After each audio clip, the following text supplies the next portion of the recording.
Hello everyone, I am Rekha Murthy, Assistant Professor of Department of Electrical and Electronics Engineering from Sai Vidya Institute of Technology. Today I am here to continue with the next session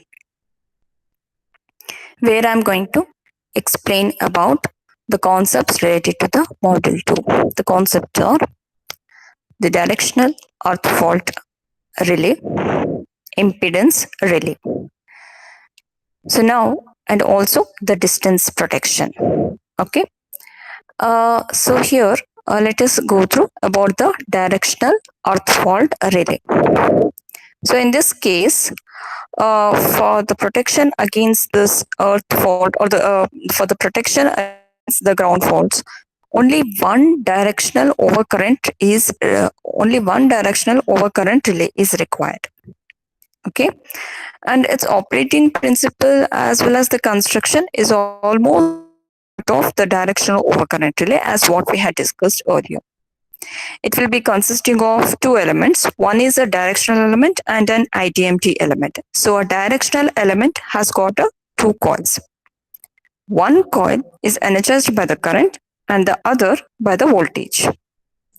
So the current coil of the directional element is energized by the residual current and the potential coil by the residual voltage. So that you can see it here in this diagram.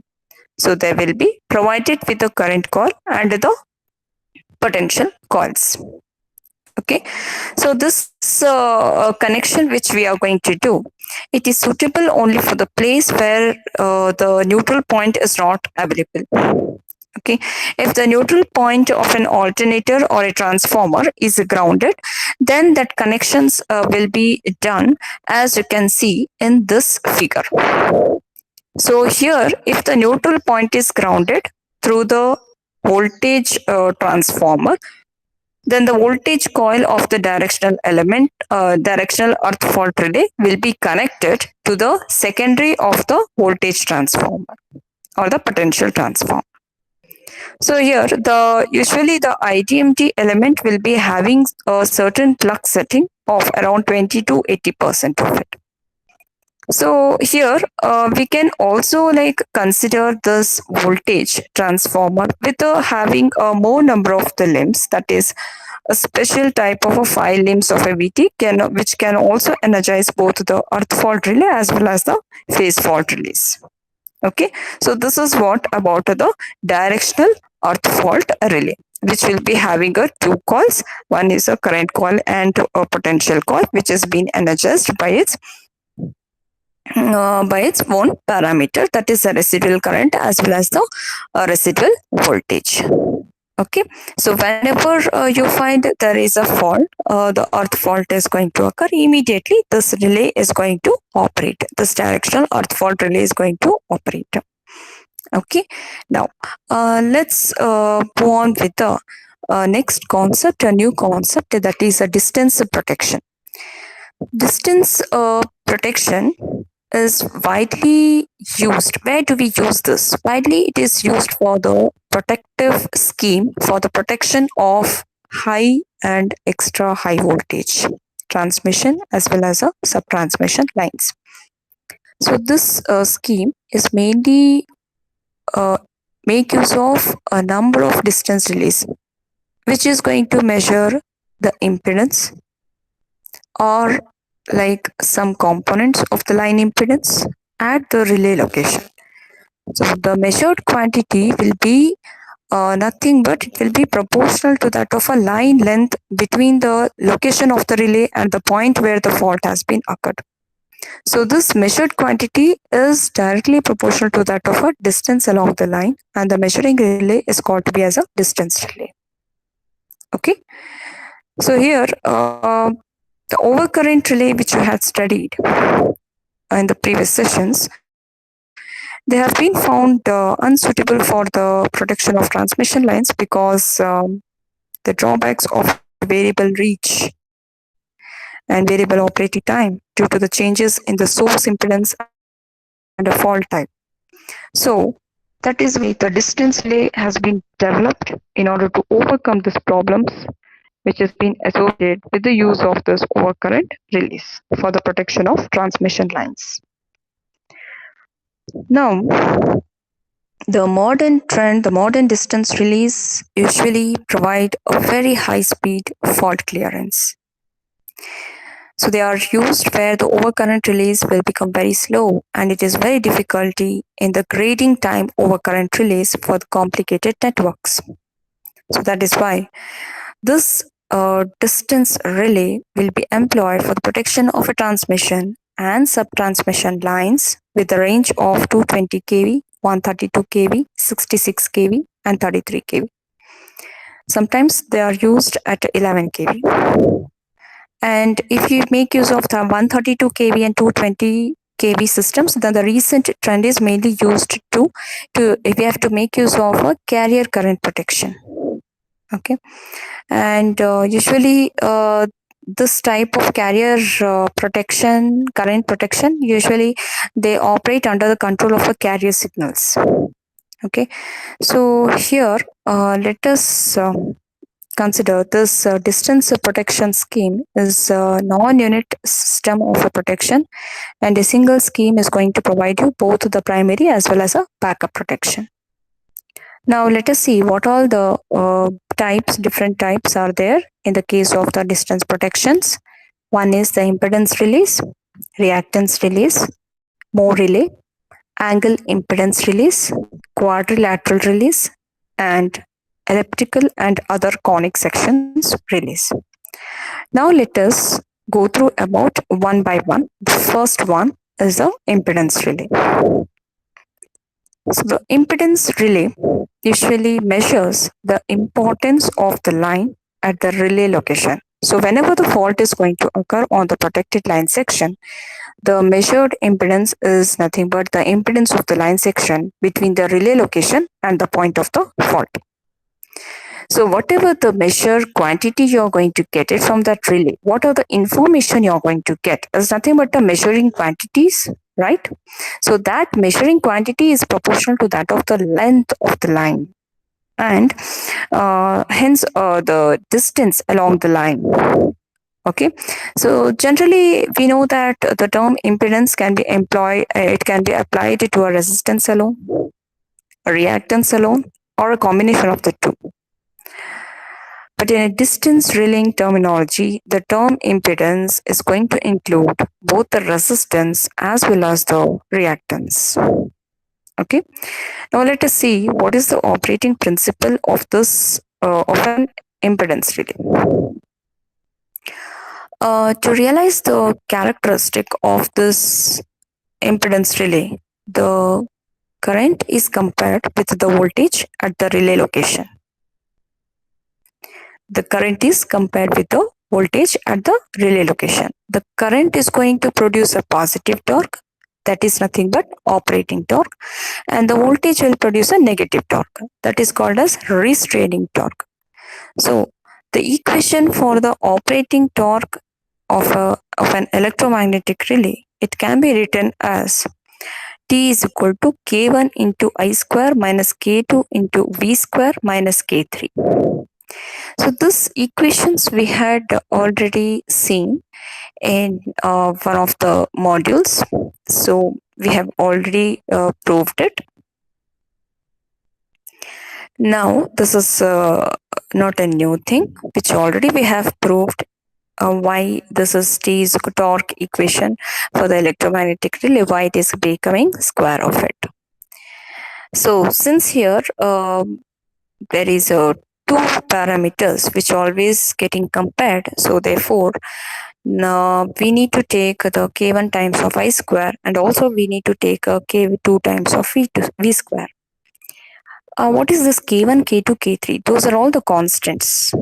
Okay, in the previous modules we had discussed torque is directly proportional to that of either I square, or either it is a V square, or either it is a combination of V into I, right? So the proportionality constant is nothing but a K. So here we have taken the individual terms, so therefore there will be a three individual terms, K1, K2, K3. K3 is being the torque mainly due to the control spring effect. So when you're going to neglect that effect of a spring, it will be very small. So the torque equation can be written as T is equal to K1 into I square minus K2 into V square. We are neglecting the K3. Now further, now our aim is we need to find out at what condition this relay is going to operate. What is the condition need to be satisfied? See this value, the K1 into I square minus K2 into V square is greater than 0. We are making it to be as maximum as possible. So torque is maximum. So when T is greater than 0, do you agree with that? So that is why this value will be greater than 0. When you equate this to be greater than 0, so it results with this simplification, that is K1 into I square is greater than K2 into V square. Also, you can further simplify this in a different way that you can write it here in this way. Now when I take, my interest is I have to find out the impedance value. What should be the impedance value? So here, when you simplify further, when you take the impedance is in ohms, so how do you write it? The ratio of voltage by current. So make it simplify this in such a way that we should get V by I. When you get V by I, you will get it as V square by I square less than K1 by K2, which is nothing but a constant K. So finally, you can say that Z should be less than K. So that is what we got a solution, that in the case of an impedance relay, whenever we employ, we need to take up this expression, which is very important. When does this relay is going to operate? So the relay will operate if the measured impedance Z is less than the given constant. This is a final conclusion. When do you employ the impedance relay? After getting clear with this, then only we can go with the characteristic. So in the characteristic, let me talk. In the characteristic, you will have, just a minute. Okay, also for, if you consider for the any kind of the static or a microprocessor based relays also, there also the I is compared with the V. So for the operation of the relay, here also the following condition need to be satisfied. Similarly here, when you solve, again we get the value Z should be less than K. That is about the, when you realize impedance as a static relay or a microprocessor based relay. Okay, so we need to realize this impedance relay in a 3 different modes. One is electromechanical, then static, and a microprocessor based relays. Okay, so for all these, when you're going to realize it, the condition should be one at the same. That is, Z should be less than K. Now coming to the impedance relay characteristics.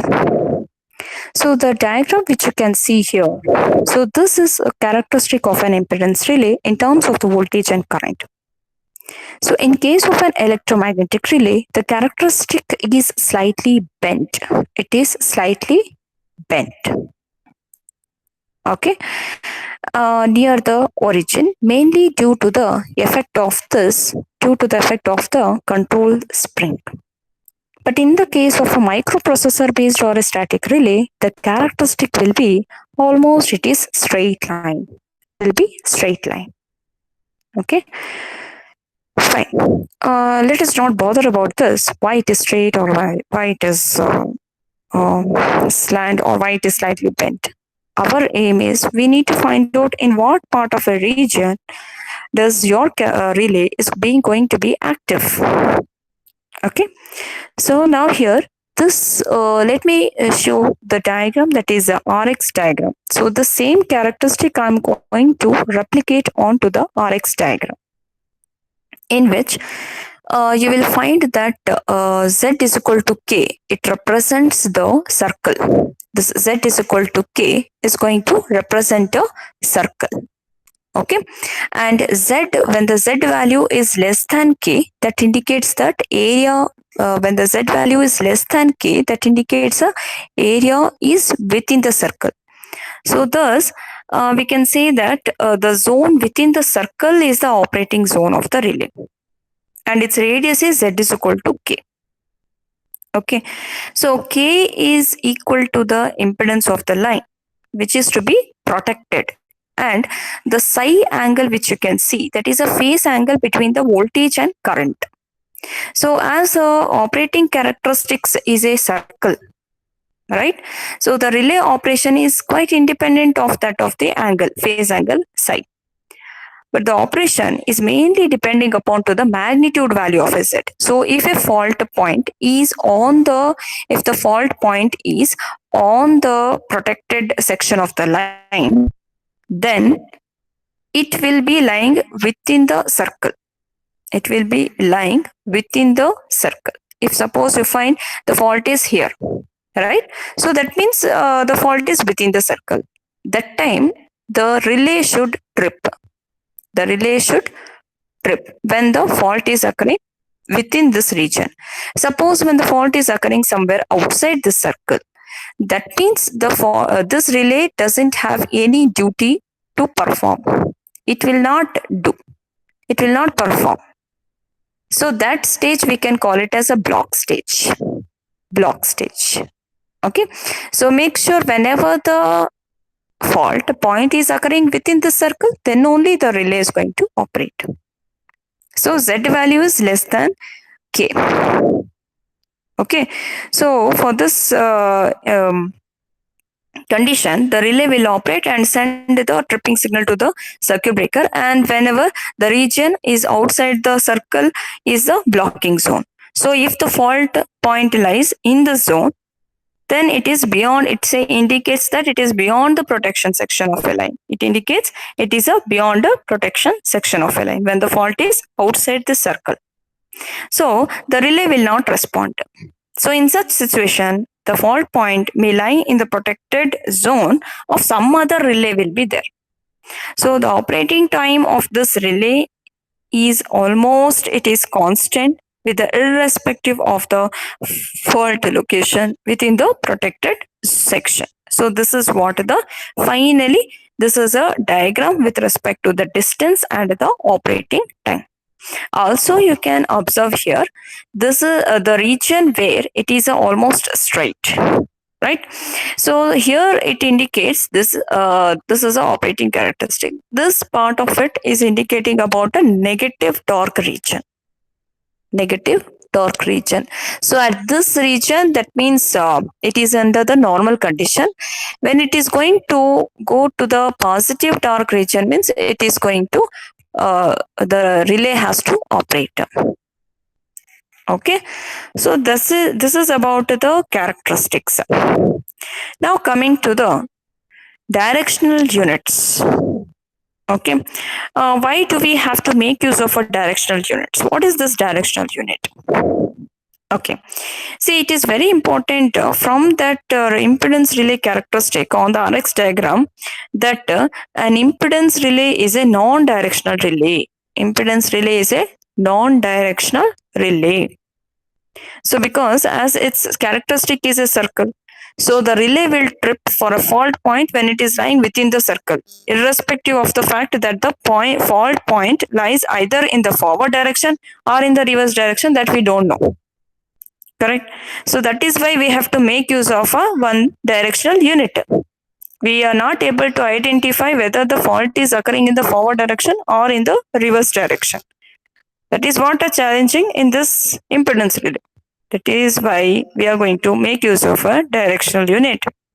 So let us go with the directional units, which is used with the impedance relays. Let me show that. Okay, you can just look at here in this diagram.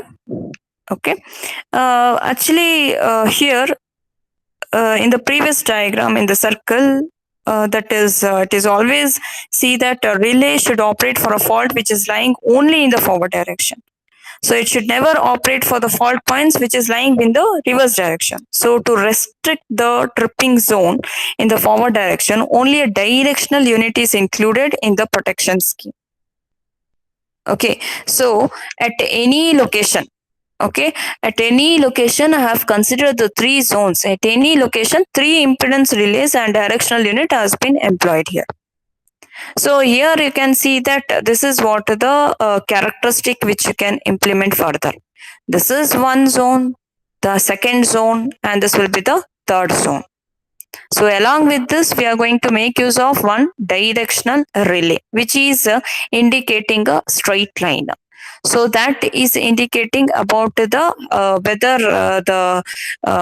the current is in a forward direction or it is in a reverse direction.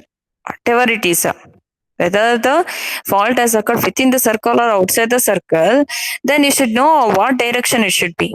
So that is why we are going to make use of a directional unit. So this directional unit when you're going to use, also you can see that different time periods has been allocated for the each of the zone. And this is the part of the positive torque and this will be the negative torque. That means when the this is under the normal condition, the negative torque will be produced. Under the abnormal condition, the positive torque will be produced. Okay, so that is what the indication of this providing a directional relay. Now let us see that how you can replicate this by making use of the directional unit in the circuit. Okay, so you can make use of this circuit where the directional unit is connected in series with the impedance relay. So a directional unit is nothing but it is a representation of a like a capacitor. That means two lines is with parallel. So it is indicating about just like a capacitor. Okay, so this is in series with the impedance relays. So further you can see the one more connections that indicates if only one measuring unit is employed, then what will be the connection. So this connection part I'm going to discuss in the next session very in detail, but just you look on to this diagram. That's it. This indicates that how you're going to make use of a directional unit in series with your the impedance relays. This is the components of an impedance relay which you're going to make use of it when you're considering the three zones Z1, Z2, Z3. And in addition to that Z1, Z2, Z3, what are the additional elements we have to make use of it? That can be observed here. Okay, so very in detail explanation will be given in the next session. But here, what we have to take out the information is the directional unit will be having a straight line characteristic, which you have seen here. And it all allows the impedance relay to see only in the forward direction. So the torque equation of the directional relay is given by T is equal to K times of VI into cos of psi minus alpha. That is psi minus alpha. You neglect, we will neglecting the spring effect.